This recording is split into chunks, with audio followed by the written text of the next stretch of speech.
Здравствуйте, дорогие подписчики и гости канала. Сегодня буду тушить на ужин капусту с грибами. В кастрюлю с толстым дном наливаю подсолнечное масло, чтобы покрыть дно.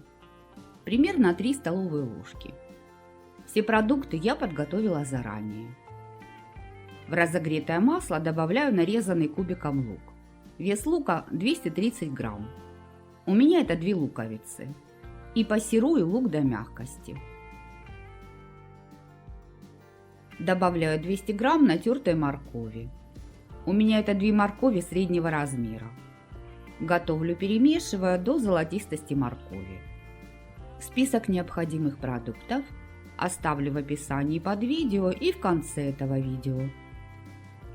Добавляю 500 грамм шампиньонов, нарезанных пластинами. Готовлю, пока грибы не отдадут влагу и слегка поджарятся. Тушить капусту с грибами можно не только в кастрюле, но и в глубокой сковороде или в казане. Объем моей кастрюли 2,5 литра. Готовлю все вместе, периодически перемешивая. Добавляю 670 грамм нарезанной капусты.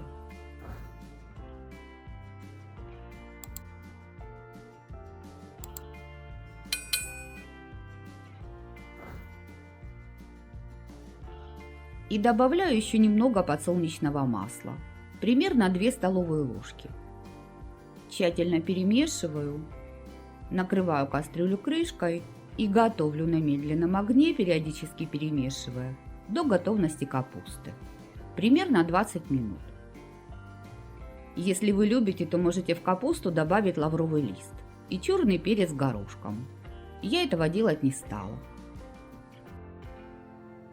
Теперь капусту солю, соли добавляю примерно 3/4 столовой ложки по вкусу. И столько же добавляю сахара. Черный молотый перец тоже добавляю по вкусу.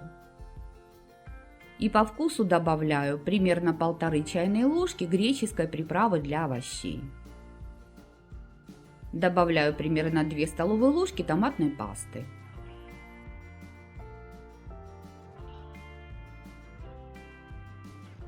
Хорошо перемешиваю и готовлю под крышкой еще примерно 2 минуты. Добавляю небольшой пучок укропа. Перемешиваю.